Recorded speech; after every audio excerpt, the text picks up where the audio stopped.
नमस्कार, मैं भारत शर्मा आप सभी का स्वागत करता हूं हमारे YouTube channel crack facts Z में। आज हम पढ़ेंगे विष्णु खरे के विषय में और उनकी कविताएं, ठीक है, जो कि कक्षा 12वीं के सिलेबस में लगी हुई हैं, ठीक है, यानी कि पाठ्यक्रम में निर्धारित हैं। इनका जन्म छिंदवाड़ा मध्य प्रदेश में सन 1940 में हुआ था और इनकी मृत्यु 19 सितंबर 2018 में, यानी गत 2 वर्ष पहले इनकी मृत्यु हो गई थी। इनकी कुछ रचनाएं हैं जो कि प्रसिद्ध हैं, मरु प्रदेश और अन्य कविताएं, ठीक है। इसके बाद हम आज काव्य पढ़ने जा रहे हैं जिसका शीर्षक है एक कम। एक कम से अभिप्राय क्या है कि मतलब सिंपली आप एक कम का अर्थ देखेंगे, एक कम।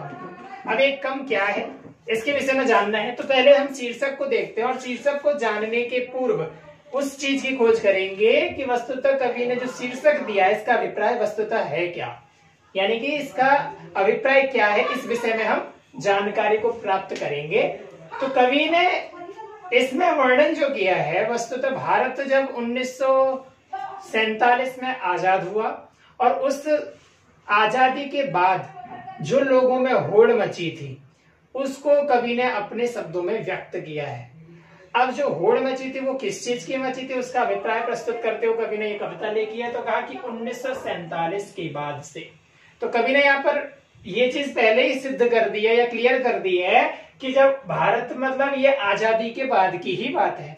क्यों? क्योंकि जब 1947 का जिक्र जब आ जाता है तब आप ये ध्यान दे सकते हैं या अनुमान ही लगा सकते हैं कि भारत 1947 में आजाद हुआ था। इसका अभिप्राय क्या हुआ कि कवि ने 1947 के बाद का वर्णन किया, अर्थात भारत की आजादी के पश्चात का वर्णन किया है।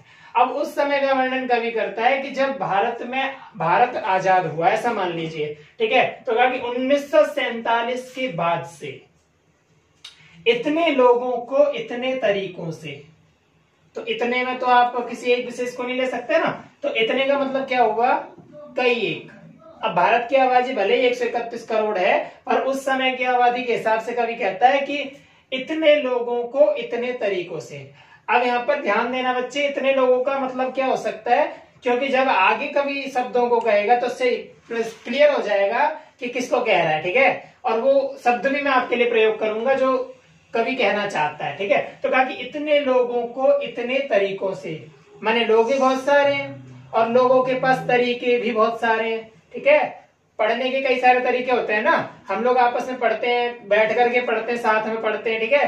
कुछ बच्चे ऐसे होते हैं जो एकांत पढ़ना पसंद करते हैं, कुछ बच्चे ये होते हैं कि वो पढ़ते पढ़ते सो जाते हैं। तो मतलब सबके अपने अपने तरीके होते हैं। कुछ लोग चाहते हैं कि 2 मिनट पढ़े उसके बाद आंख लग गई तो सो गए, ठीक है। तो उसी प्रकार से कवि कहता है कि इतने लोगों को इतने तरीकों से, अब उन तरीकों की गणना नहीं कर सकते, ठीक है। तो कवि ने कहा इतने लोगों को इतने तरीकों से, कितने तरीकों से, और क्या कहा कि आत्मनिर्भर, जो वर्तमान में मोदी जी का शब्द है ना कि आत्मनिर्भर बनिए, तो ये वही वाला आत्मनिर्भर है।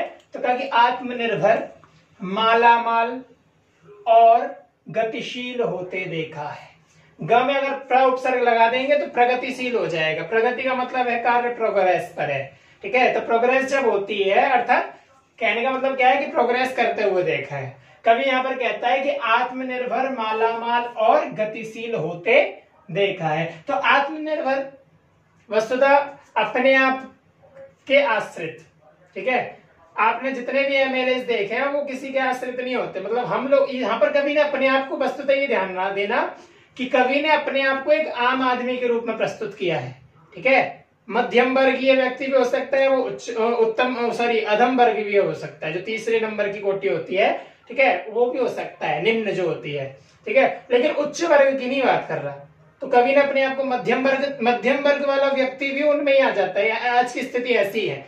तो कवि कहता है कि अपने आप को, ठीक है, तो कहता है कि आत्मनिर्भर, मालामाल और गतिशील बनते देखा है। तो कवि ने अपने आप को क्या समझाया है, पर अपने आप को क्या व्यक्त किया है कि मैं भी इस समय मध्यम वर्ग का व्यक्ति हूं। और कहता है कि आत्मनिर्भर, मालामाल और गतिशील होते देखा है। कहता है कि आत्मनिर्भर होते देखा है। तो कहता है कि आत्मनिर्भर कौन होते हैं, तो कहता है कि भारत जब आजाद हुआ था ना, तो जितने भी नेता होते हैं वे सब आत्मनिर्भर है।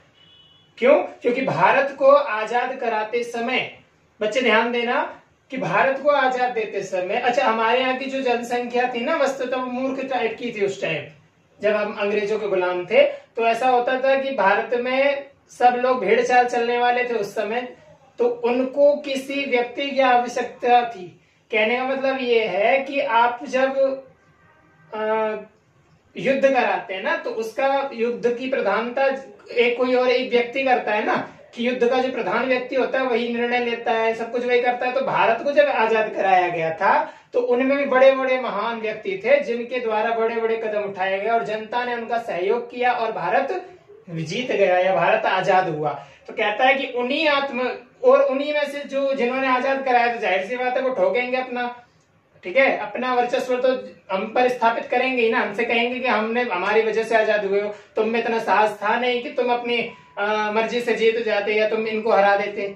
आपने हमारे संरक्षण में अपने आप को आजाद करवाया, हमारा देश हमारे संरक्षण में आजाद हुआ है, हमारी बुद्धि से आजाद हुआ है, इसलिए तो फिर वही सारी की सारी चीजें किसकी हुई, हमारी हुई। तो कभी कहता है कि आत्मनिर्भर।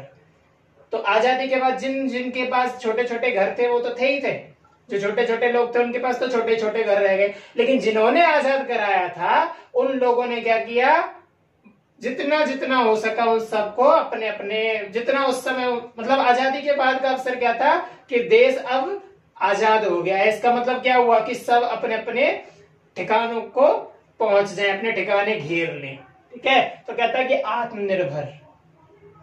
अब आत्मनिर्भर का अगर आप वस्तु शब्द से अर्थ देखेंगे तो आत्म मतलब होता है अपना, निर्भर माने अपने आश्रित या अपने आप के निर्भर। जैसे नरेंद्र मोदी जी ने अपने लिए शब्द प्रयोग किया ना कि आत्मनिर्भर, कहने का मतलब है कि इस कोरोना के काल में आप आत्मनिर्भर कैसे हो सकते हैं। तो कहता है कि आप आत्मनिर्भर तब हो सकते हैं जब आप, इस समय तो आप आत्मनिर्भर है, वस्तुतः उसका एक सीधा साधा अर्थ है, व्यंग्य अर्थ है। और वो व्यंग्य अर्थ क्या है कि इस समय आप अपने आप के निर्भर है। यदि आप बाहर निकलेंगे या सेफ्टी नहीं बरतेंगे तो आप कोरोना पीड़ित हो सकते हैं, आप अपने स्वयं जिम्मेदार होंगे। इसलिए अपने आप के निर्भर हैं, आप आत्मनिर्भर हैं कि आप अपने आप को रोक सकते हैं अथवा नहीं रोक सकते, वहां पर ये व्यंग्य है, ठीक है। तो ये आत्मनिर्भर उस काल में प्रयोग हुआ है, तो कवि ने कहा कि आत्मनिर्भर होते देखा है, ठीक है। और कहता है कि मालामाल होते देखा है। अब मालामाल कैसे, तो कहा कि जितना भी रुपया अंग्रेज छोड़कर गए थे सरकार बनाने के लिए, क्योंकि जो लोग जिन्होंने आजाद कराया था हम लोगों को, उनने अपने अपने पास वह पैसा इकट्ठा कर लिया, रख लिया। और कहा कि गतिशील होते देखा है। गतिशील माने प्रगति, प्रोग्रेस करते देखा है। इसका मतलब क्या हुआ, इसका सीधा सीधा यही अभिप्राय है कि जो सामान्य वर्ग था, जो निम्न वर्ग था, जो मध्यम वर्ग था, वह अपने आप में जैसा था वैसा का वैसा रह गया। और जो उच्च वर्गीय लोग थे, अर्थात जिन्होंने हमें आजाद कराया था, वे समस्त लोग क्या हो गए, और ऊंचे होते गए और उच्च वर्गीय होते चले गए। अब कभी यह कहता है कि अब जब कोई हाथ फैलाता है, ठीक है, अब जब कोई हाथ फैलाता है तो कहता है कि किसके लिए, तो कहता है कि 25 पैसे या एक चाय के लिए या 2 रोटी के लिए, तो जान लेता हूं, ठीक है। क्या जान लेता हूं कि मेरे सामने एक ईमानदार आदमी खड़ा है या औरत या बच्चा खड़ा है, ठीक है। तो कहता है कि मेरे सामने एक ईमानदार आदमी और बच्चा खड़ा है, ठीक है। अब कभी कहता है कि जब कोई हाथ फैलाता है 25 पैसे या एक चाय या 2 रोटी के लिए, तो जान लेता हूं। तो जान क्या लेता हूं, कहने का मतलब क्या है कि जो उच्च वर्गीय लोग थे वे क्या कर रहे थे, मतलब वो तो अपने आप में मालामाल हो गए, उन्हें तो हमें किसी से मतलब सामान्य जन से मतलब था नहीं, ठीक है। अब क्या है कि कभी कहता है कि मैं भी एक आम आदमी हूं, ठीक है, तो मैं समझ जाता हूं कि क्या स्थिति है। तो स्थिति क्या समझता है, कहता है कि जब कोई हाथ फैलाता है, ठीक है, मतलब ऐसा है ना, सामान्य व्यक्तियों में भी क्या होता है कि किसी के पास 500 है तो किसी के पास केवल 10 ही रुपए, किसी के पास है ही नहीं। तो हर किसी की स्थिति इनमें भी श्रेष्ठ और मध्यम और निम्न होती है, ठीक है ना। तो आम आदमी में भी ऐसी स्थितियां होती हैं। तो कहने का मतलब क्या है कि जब कोई हाथ फैलाता है, जैसे आप लोगों के घरों में भी जब सुबह सुबह कोई बच्चा यदि छोटा वाला का है और अपने वो जो सोटे मारता है कमर पे, उसके बाद आपके हाथ फैलाता है कि दे दे, है ना, तो उस समय आप लोगों को ये लगता होगा, हालांकि कि वो मेहनत करता है, अब वो जो भी करता है कहता है, लेकिन सबकी अपनी अपनी जीविका चलाने की एक परंपरा रही है, क्योंकि मनुष्य के पास जन्मजात पेट है और जिसे चलाने, जिसके बिना, जिसको खाली रखना हर व्यक्ति के वश में नहीं है। केवल योगी व्यक्ति ही उसको खाली रख करके भी सहनशील हो सकता है, ठीक है ना। तो कवि कहता है कि 25 पैसे या एक चाय या 2 रोटी के लिए। अब ये चीज ध्यान देना बच्चे, 25 पैसे या फिर एक चाय के लिए या फिर 2 रोटी के लिए, कवि ने जब ये शब्द कहा है तो इससे क्या पता चल जाता है? कहने का मतलब है कि सबके पास कोई ना कोई, मतलब सब अपनी जीविका चलाने की बात कर रहे हैं, ठीक है। कहने का मतलब है कि जब अंबानी जैसे जो बड़े बड़े हस्तियां हैं उनके पास और हम जैसे सामान्य लोगों के पास क्या है, अंबानी मेहनत करता है, उसके पास इतना रुपया है तब उसको इतनी टेंशन होती है, ठीक है। और जब हम लोगों के पास पैसा नहीं है तो हमें इस बात की टेंशन होती है। तो टेंशन तो दोनों तरफ होती है ना। तो क्या है, हमारे जो मेहनत करते हैं वो अपने पेट पालन के लिए करते हैं, अपने जीविका चलाने के लिए हमारे पिता इत्यादि जो मेहनत करते हैं, ठीक है। लेकिन सामान्य व्यक्ति, उनको कोई फर्क नहीं पड़ता, अगर वो थोड़ा 1 रुपया उनमें से अगर वो कट भी जाएगा तो उन्हें कोई गम नहीं होगा, क्योंकि वो उच्च वर्गीय के पास जितना वो 1 रुपया देने के बाद भी उनकी पब्लिसिटी होनी है। क्यों? टीवी वाले जाएंगे, कहेंगे अंबानी ने इतना दान कर दिया, एक्सेट्रा एक्सेट्रा, बहुत सारी चीजें, तो उनकी पब्लिसिटी तो हर तरफ से है। लेकिन हमारा क्या है, हम 1 रुपया लाएंगे और 1 रुपया देने में भी संकोच करेंगे कि हाँ भाई हमने इतनी मेहनत से कमाया, यदि ये झूठा व्यक्ति हुआ तो इसको देने का क्या लाभ है। तो कवि कहता है लेकिन कि जब कोई हाथ फैलाता है तो 25 पैसे या एक चाय के लिए तो मैं या 2 रोटी के लिए तो जान लेता हूं क्या, कि मेरे सामने एक ईमानदार आदमी, औरत या बच्चा खड़ा है। मतलब उस समय कवि कहता है कि मैं जान लेता हूं कि मेरे सामने ये जो भी ईमानदार आदमी भी हो सकता है या फिर औरत है, ये जो भी मतलब मांगता है वो क्या है कि वो मेरे सामने ईमानदार है, ठीक है। यहां तक समझ लेना बच्चे। अब ईमानदार कहता है कि फिर कहता है मानता हुआ कि, क्या मानता है? जो ईमानदार आदमी खड़ा है या फिर औरत खड़ा है या बच्चा खड़ा है, वो क्या मानता है? कहता है कि मानता हुआ कि हाँ मैं लाचार हूं, कंगाल या कोड़ी या भला चंगा हूं, ठीक है, या और कामचोर हूं या एक मामूली धोखेबाज हूं, ठीक है। वो कवि कहता है कि मैं मानता हूं कि मैं लाचार हूं। कवि का मतलब क्या कह रहा है कि कवि का मतलब जो व्यक्ति ऊपर कहे थे ना कि ईमानदार आदमी, औरत या बच्चा खड़ा है, तो कहता है कि वो मानता है, क्या मानता है? कहता है कि हाँ मैं लाचार हूं। अब लाचार तो देखो बच्चे हर व्यक्ति संसार में होता है, ठीक है।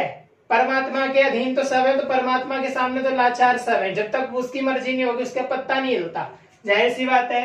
जब तक उसकी मर्जी नहीं है तो पत्ता नहीं हिलता, तो जाहिर सी बात है कि आप जो कमा रहे हो अगर वो नहीं चाहेगा तो आप वो नहीं कमा सकते। तो कहने का मतलब, लेकिन यहाँ पर जो लाचार प्रयोग किया गया है वो वस्तुतः उस मध्यम वर्गीय, निम्न वर्गीय व्यक्ति के लिए प्रयोग किया है। क्यों? क्योंकि मनुष्य क्या कहता है, कहने का मतलब ये है कि अब मनुष्य, जब उनके पास जो उच्च वर्गीय थे वे तो उच्च हो गए, जो मध्यम वर्गीय थे वो मध्यम थे ही थे, लेकिन जिनके पास कुछ नहीं था उनको कुछ लेने का अवसर मिल ही नहीं पाया और वो जैसे थे वो वैसे के वैसे रह गए। अब यहाँ तक कि आप यहाँ ध्यान देना कि आप तिलक नगर जाओगे या द्वारका मोड़ से जब आप मतलब मोहल्ले के बाहर निकलना प्रारंभ करोगे, मतलब जो ट्रैफिक एरिया होता है वहां जब आप जाओगे तो वहां आपको सड़क चलते ऐसे कई लोग मिल जाएंगे जिनके पास घर तक नहीं है, ठीक है। वो सड़क पे फुटपाथ पर ही सोते हैं, फुटपाथ पर ही मांगते हैं और वहीं खा के, मतलब ऐसे कई लोग हैं जिनका जीवन वहां से उत्पन्न होता है, वहीं जन्म लेते हैं और वहीं बूढ़े होकर वहीं मर जाते हैं। उनको कभी जीवन में ये चीज, यहाँ तक कि वो कुछ प्रोग्रेस करने की कोशिश भी नहीं कर पाते क्योंकि उनके पास है। और यहाँ तक कि हॉस्पिटल में भी उनका इलाज नहीं हो पाता, वो ऐसे मर जाते, कई तो एक्सीडेंट में मर जाते हैं, ठीक है। तो कभी यहाँ कहता है कि मानता हुआ कि हाँ मैं लाचार हूं, कि मैं दूसरे व्यक्ति के अधीन हूं, मैं कुछ कर नहीं सकता, क्यों करने का प्रयास करूंगा तो मुझे कोई नौकरी भी नहीं देगा। क्यों? क्योंकि हमारे यहाँ तो भैया पहचान पत्र जरूरी है और पहचान पत्र नहीं होगा तो क्या पहचान कि मैं कहाँ का हूँ, तो कोई नौकरी भी नहीं देगा। और वस्तुतः भरोसा कोई करेगा नहीं। क्यों? क्योंकि मैं भिखारी हूँ या फिर लाचार व्यक्ति हूँ और यदि मुझे कोई नौकरी देगा तो ये पहले प्रश्न करेगा साला क्या पता चोर हो, तो वो इस विचार को भी नहीं करेगा ना, तो कहता चोर भी हो सकता है। इसलिए वो क्या कहता है कि मैं लाचार हूँ, कंगाल हूं, मेरे पास कोई पैसा नहीं है, या फिर मैं कोढ़ी हूं या कोढ़ी भी हो सकता हूं, ठीक है। और क्या किया, मैं भला चंगा भी हूं, यदि मैं शरीर से हट्टा कट्टा हूं, भला चंगा हूं, और तो फिर मैं कामचोर हूं। तो कामचोर कैसे? यदि मेरे को किसी ने नौकरी दे भी दी है तो हम क्या करते हैं, कई बार आपने देखा होगा कि किसी स्कूल में, प्राइवेट स्कूल में अक्सर ऐसा होता है कि टीचरों से अपने फोन रखवा लिए जाते हैं, ठीक है। लेकिन वो रखवा इसलिए जाते हैं कि लोग मतलब जो टीचर्स हैं वो अलग मतलब बच्चों को पीरियड में पढ़ाएं, ठीक है। लेकिन जो पीरियड लगता है उसमें नहीं पढ़ाती, क्या टीचर बात करने लग जाती हैं, जैसे प्रिंसिपल आई वो चुपचाप से फिर अपने अपने कमरों में घुस जाती है, बच्चों को पढ़ाना शुरू कर देती है। तो ये क्या है, काम चोरी। तो मतलब वो काम तो कर रही है, उसकी तनख्वाह भी ले रही है वस्तुतः, लेकिन वहां पर भी वह पढ़ा नहीं रही है। तो कहता कि ऐसा थोड़ा काम चोरी भी हो सकता हूँ, ठीक है। सेम ऐसी कॉल सेंटर में भी ऐसे बस मतलब सुना है मैंने, अब मतलब इसका मेरे पास कोई प्रत्यक्ष प्रमाण नहीं है, ठीक है। लेकिन मैं अनुमान से मैंने कईयों के मुंह से सुना है कि कई बार, और ऐसा मैंने टेलीविजन में देखा है, ठीक है, मूवीज में कई में देखा है कि वस्तुतः काम करते समय भी जो कार्यरत होते हैं, जो काम कर रहे होते हैं, वे क्या करते हैं, बॉस नहीं है तो बॉस के पीछे बातें कर लेते कई सारी, उसके बाद बॉस आया तो डांट देता, कई बार आपने मूवीज में देखा होगा, ठीक है। तो वहां पर भी ऐसा चलता है। तो मतलब धोखेबाजी या काम चोरी तो हर जगह मिलेगी आपको, यहाँ तक कि बड़े से बड़ी हस्तियां भी काम चोरी कर जाती हैं कई बार, ठीक है। तो और एक मामूली धोखेबाज या सामान्य धोखेबाज, ज्ञान जी सर मैं आपने धोखेबाजी के तो कई सारे सिद्धांत देखे होंगे, धोखेबाजी के कई सारे एग्जाम्पल्स आपके सामने मिलते हैं, ठीक है। धोखेबाजी कई बार, धोखेबाजी तो छोटे से छोटा व्यक्ति कर जाता है, जिसका कोई अपना वर्चस्व नहीं है, वो भी आपके साथ धोखेबाजी करके अपने वर्चस्व को स्थापित कर लेता है, ठीक है। तो कहता है कि लेकिन पूरी तरह तुम्हारे संकोच, लज्जा, परेशानी या गुस्से पर आश्रित। अब यहाँ पर कवि कहता है कि लेकिन ये जितने भी कार्य मैं करता हूं, क्या करता हूं, लेकिन पूरी तरह तुम्हारे संकोच, लज्जा, परेशानी या गुस्से पर आश्रित। कौन, जो मध्यम, जो निम्न वर्ग है, वह क्या करता है कि अब चाहे तुम मुझे दोगे, देने में संकोच करो, यदि मैं तुम्हारे पास पैसे मांग रहा हूं तुमसे तो तुम दोगे तो ठीक है मिल जाएगा, अन्यथा तो मुझे चाहिए, अगर नहीं दोगे तो फिर मैं कहीं और जाऊंगा, दूसरे से मांगूंगा। पहली बात तो संकोच, तुम्हारे संकोच पर आश्रित तुम कि तुम्हें देते हुए भी संकोच, और यार मैंने इतनी मेहनत से कमाया था और इसे देना पड़ रहा है, या दूं या ना दूं, ये संकोच है। फिर कहा कि लज्जा, लज्जा का मतलब क्या होता है, लज्जा का मतलब होता है किसी से मतलब थोड़ा सा मन में, कहने का मतलब क्या है कि थोड़ी सी मतलब अपने मन में, लज्जा का मतलब लज्जा ही होता है, कहने का मतलब तीन, ठीक है। तो किसी से घबरा जाना यानी लज्जा, यानी गिल्टी फील करना, ठीक है, तो वो लज्जा है।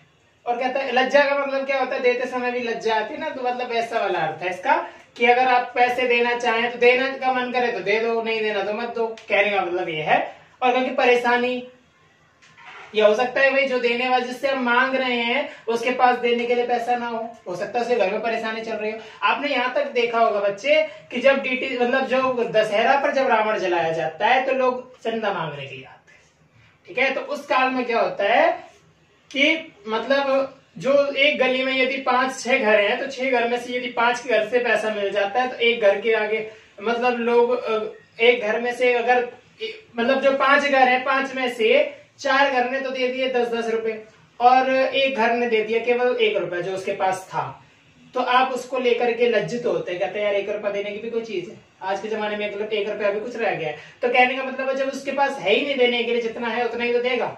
अब उसकी कंडीशन को लोग नहीं समझ पाते ना, तो कहने का मतलब है कि या परेशानी पर आश्रित है या फिर गुस्से पर आश्रित है, या कोई कोई तो होता है कि होते हुए भी चल भाग यहाँ से ऐसे करके भगा देता है, ठीक है। तो कहने का मतलब क्या था कि मेरे सामने एक ईमानदार आदमी या औरत बच्चा खड़ा है, मानता हुआ कि हाँ मैं लाचार हूँ, कंगाल हूँ या कोड़ी हूँ या भला चंगा हूँ, ठीक है, या कामचोर या मामूली धोखेबाज हूँ, लेकिन पूरी तरह से वह उस व्यक्ति के आश्रित होता है जिसके पास पैसा होता है, ठीक है। और कहता है कि तुम्हारे सामने बिल्कुल नंगा। अब यहां पर नंगा से अभिप्राय क्या है, बिल्कुल बेशरम, ठीक है, निर्लज्ज, बिल्कुल बेशरम, बिल्कुल लज्जा नहीं है उसके मन में। अगर आपने उससे कह दिया कि तू हट मूर्ख कहीं का, तो वो कहेगा हाँ यार मूर्ख तो मैं हुई, मतलब जो चीज आप उसको कह दोगे ना तो वो उस चीज को स्वीकार कर लेगा। यहां तक कि आप अगर उसे गाली भी दोगे, ठीक है, कोई प्रताड़ित करोगे तो वो रैप्टा खा करके भी आपसे मांगेगा कि भैया आप एक रैप्टा मार दिया, आप तो दे दे, कुछ तो दे दे मेरे को, क्योंकि उसके पास सिंपली उसने क्या कहा है, खाने की बात की है कि पैसे या फिर एक चाय या फिर 2 रोटी। और पेट के लिए व्यक्ति कुछ भी करने को राजी होता है, क्यों, क्योंकि भगवान ने उस व्यक्ति को पेट जो दिया है, ये इसमें जो भूख लगती है ये हर व्यक्ति से सहन नहीं होती। मैंने आपको पहले भी बताया था कि ये जो मतलब भूख होती है, ये केवल वही व्यक्ति सिद्ध कर सकता है, ये व्यक्ति उसको वही जीत सकता है जिसने अपनी इंद्रियों को जीता हुआ है। ठीक है, यहां तक कि इंद्रिय जीत भी इस भूख के सामने झुक जाता है। ठीक है, हाँ, प्राचीन काल में ऐसे कई विशेषण रहे, ऐसे कई सारे एग्जाम्पल्स रहे हैं जो सालों सालों भोजन नहीं करते थे और बैठे रहते थे, पानी तक नहीं पीते थे, उनके अंदर ताकतें थी और दैवीय शक्ति हुआ करती थी। तो कहा कि मेरा आकांक्षी, आकांक्षा मतलब होता है किसी से अपेक्षा करना। तो वस्तुतः अपेक्षा की नियति होती है भंग होना, कि अगर आप किसी से अपेक्षा करोगे वो कभी पूरी नहीं हो सकती। यहाँ तक कि आप किसी से कहो कि आप मेरे अच्छे मित्रता में तो कभी अपेक्षा रहती नहीं। कहने का मतलब है आप किसी को मित्र बना लो और उससे आप उसके साथ हमेशा बेस्ट फ्रेंड बनने का विचार करो तो वो कभी समाप्त वो कभी हो ही नहीं सकता। कहने का मतलब ये कि चाहे कितनी भी लंबी दोस्ती होगी, अगर उसमें खोट नहीं हुआ तो वो दोस्ती नहीं हो सकती। ठीक है, तो वो तो अपेक्षा की नियति ही भंग होना है कि अगर आप किसी से अपेक्षा करोगे, अगर आप किसी से कुछ मांगने की इच्छा करोगे या आप किसी के आश्रित रहोगे तो वह हमेशा भंग होगी, वो कभी पूरी नहीं हो सकती, क्योंकि आप अपने बल पर ही जी सकते हो, आपको अपने आप पर भरोसा होना अनिवार्य है। ठीक है, तो कहा कि निराकांक्षी, तो वो किसी से आकांक्षा भी नहीं करता। ठीक है, और कहता है कि मैंने अपने को हटा लिया है हर होड़ से। अब कभी कहता है कि मैंने अपने आप को हर होड़ से हटा लिया, ना तो मैं मध्य उच्च वर्गीय उससे सामना कर सकता हूँ, ठीक है, ना मैं मध्य वर्गीय हूँ और ना तो मैं निम्न वर्गीय भी नहीं हूँ। वस्तुतः तो केवल मैं मूल रूप से निम्न वर्गीय हूँ। ठीक है, सामान्यतः तो वो भी नहीं हूँ, क्योंकि सामान्य जो निम्न व्यक्ति है उसके पास भी कुछ रुपया होता है, पर मैं मानता हूं कि मेरे पास वो भी नहीं है। ठीक है, और क्या कहता है, और अच्छा एक बात और भी है कि जब हमने पढ़ा है ये सारा का सारा, तो जो गतिशील लोग हैं ना, वो उनको किसी से कोई मतलब नहीं है और वो ध्यान भी नहीं देते। यहां तक कि उनको ये पता है कि ये जो निम्न वर्गीय व्यक्ति होते हैं, वस्तुतः ये इनके रुपयों से, इनकी सपोर्ट के कारण हम चल रहे हैं, तो वो केवल उतना करते रहते। अच्छा, ये जितने भी पेट्रोल इत्यादि बढ़ रहा है ये सरकार बढ़ा रही है ना, लेकिन होता क्या है कि आप पता है कि अगर आप खरीदो, जिस दिन सारे के सारे लोग ना खरीद पाए उस दिन सरकार घाटे में हो जाएगी, है ना। पर ऐसा कभी होगा नहीं ना, क्योंकि जरूरत है हम लोगों को और जरूरत के लिए व्यक्ति को अपना सिर स्वयं उड़वाना पड़ता है। ठीक है, वो दूसरा व्यक्ति के आश्रित नहीं रह सकता वहां पर कि दूसरा व्यक्ति अगर अब कितना भी है, एक व्यक्ति नहीं खरीदेगा तो कोई फर्क नहीं पड़ता सरकार पे। यदि पूरा का पूरा भारत यदि पेट्रोल नहीं खरीदेगा ना, तो उस दिन सरकार पर फर्क पड़ जाएगा, सरकार गिर जाएगी और सरकार को मतलब घाटा हो जाएगा। तो इसलिए, लेकिन होगा नहीं ऐसा, क्यों? क्योंकि हर व्यक्ति को आवश्यकता पड़ती है और आवश्यकता के कारण मनुष्य उस कार्य को करता है जो उसको नहीं करना चाहिए। ठीक है, फिर भी मनुष्य की जरूरत है और जरूरतों को पूरा करना अनिवार्य है। ठीक है, तो हम अपने आप को आत्मनिर्भर बनाएं, जैसा चल रहा है उसका सामना करना जो है वही सीखे मनुष्य, वही उसका मतलब, कहने का मतलब है कि मनुष्य को जैसी परिस्थिति उसके सामने आ रही है वो उसका सामना करना सीखे। ये नहीं है कि सरकार ने महंगा कर दिया तो उसे खरीद ले, वो मतलब कहने का मतलब है जो सरकार ने महंगा कर दिया तो खरीदे ही ना। ठीक है, कहने का मतलब क्या है कि क्योंकि इस संसार में हर व्यक्ति अपने साथ क्या लेके आता है, परिस्थितियों को सहन करना सीखना, ये चीजें लेकर के आता है और कर्तव्य बनता है। यदि ना सीखे तो वो उसका कार्य, मतलब वो मनुष्य किसी काम का नहीं। ठीक है, कहने का मतलब क्या है कि मनुष्य को सीखना चाहिए कि कैसी कैसी परिस्थितियां, क्यों? क्योंकि परिस्थितियों में सीख कर ही मनुष्य आगे बढ़ता है। ठीक है, सोने को जितना तपाया जाता है उसके बाद वो कुंदन में परिवर्तित हो जाता है। ठीक है, तो सोने का एक नया रूप आ जाता है कुंदन, जो सोने से भी ज्यादा महंगा होता है। ठीक है, तो सरकार जो भी कर रही है उसका समर्थन करना चाहिए, यहाँ तक मेरा विचार है। और कहता है कि मैंने अपने को हटा लिया है हर होड़ से, मैं तुम्हारा विरोधी या प्रतिद्वंदी या हिस्सेदार नहीं हूं। अब यहाँ पर कभी कहता है कि मैं तुम्हारा विरोधी हूं ना प्रतिद्वंदी। प्रतिद्वंदी क्या होता है? प्रतिस्पर्धी। ठीक है, दोनों में कंपटीशन जिस चीज का होता है, तो कहता है ना तो मैं तुम्हारा विरोध कर सकता हूँ, ना करता हूँ, ना मैं तुम्हारे साथ कोई स्पर्धा कर रहा हूँ। ठीक है, ना कोई कंपटीशन चल रहा है मेरा। ठीक है, या मैं तुम्हारा कोई हिस्सेदार नहीं कि मेरा तुम्हारे साथ हिस्सा है या बंटवारा करूं, ना मैं वो भी नहीं हूं। कहता मुझे कुछ देकर या न देकर भी तुम कम से कम एक आदमी से निश्चिंत रह ही सकते हो। अब ये कह कौन रहा है? तो कहता है कि ये कह रहे हैं जो धोखेबाज इत्यादि थे, ठीक है, ये सारे विशेषण प्रयोग किए थे। लास्ट में इस चीज को कहता है कि ना तो मैं तुम्हारा, अब इस बात को कह कौन रहा पता है, जो मांग रहा था। तो कहने का मतलब क्या है, कवि कहता है कि वो तुम्हारे गुस्से पर आश्रित था, तुम अगर उसे दोगे तो ठीक है, नहीं देगा तो ठीक है, ठीक है। लेकिन वो जो खड़ा व्यक्ति जो मांग रहा है वो क्या पूर्णतः निर्लज्ज है, निराकांक्षी है, उसे मतलब नहीं है, मिल जाएगा तो खा लेगा, नहीं मिलेगा तो किसी और के पास चला जाएगा मांगने के लिए, ठीक है, और मांगने के लिए चला जाएगा। लेकिन कहता है कि मैंने अपने आप को हटा लिया है हर होड़ से। क्यों? क्योंकि अब मैं किसी से मांगने, मतलब कहने का मतलब है कि मुझे पता है कि मेरा जो स्तर है वो वही रहेगा।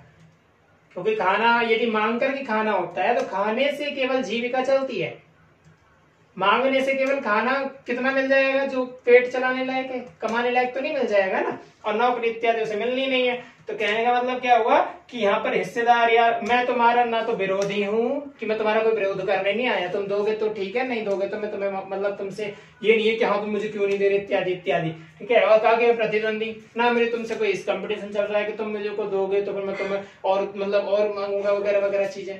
और कहता है कि कम से, या हिस्सेदार, वो तो तुम्हारा अपना घर है, मैं तुम्हारा हिस्सेदार नहीं हूँ जबरदस्ती मांगू हाँ मुझे दो, ठीक है। तो कहता है कि मुझे कुछ देकर या न देकर के भी तुम कम से कम एक आदमी से तो निश्चिंत रह ही सकते हो। कवि कहता है कि कवि का अभिप्राय यहाँ पर क्या है कि अगर तुम मुझे न भी दोगे ना तो मुझे कोई समस्या नहीं है, ठीक है, मुझे कोई समस्या नहीं है। यदि तुम ना दो और अगर दे दो तो चिंता मत करना, मुझ पर तुम भले ही ना तुम मुझे देते या दे भी दोगे, लेकिन मुझसे निश्चिंत रह सकते हो। क्या निश्चिंत रह सकते हो? कि मैं तुम्हारा कभी बुरा नहीं करूंगा। क्यों? क्योंकि मैं खुद पर उन परिस्थितियों का सामना कर रहा हूं, और जाहिर सी बात है कि तुमने भी कभी ऐसी परिस्थितियों का सामना अवश्य किया होगा, तब जाकर तुम इस स्थान को प्राप्त हुए, तुमने इतनी मेहनत की है, ठीक है। अब कहता है कि कहता कुछ नहीं है, ठीक है, 25 पैसे में अनुप्रास अलंकार है, ठीक है, एक ईमानदार आदमी में अनुप्रास अलंकार है। तो जो एक ईमानदार जो प्रयोग है ना, ये ए और ई का जो सामंजस्य, कहने का मतलब है आ में ई मिलती है तब ए बनता है, जब आ में ई मिलती है तो ऐ बनता है, ठीक है। इसलिए ए और ई का सामंजस्य संयुक्त स्वर होने के कारण यहाँ पर अनुप्रास अलंकार है। कंगाल या कोढ़ी में अनुप्रास अलंकार है, नंगा निर्लज्ज में अनुप्रास अलंकार है, और हरहोड़ में अनुप्रास अलंकार है, ठीक है। शब्द शक्ति का प्रयोग किया है, व्यंजना शब्द शक्ति का कवि ने यह प्रयोग किया है। कविता में कोई छंद नाम की चीज नहीं है, छंद मुक्त पूर्ण रूप से है, ठीक है, और शब्द प्रयोग एकदम सटीक है। नमस्कार।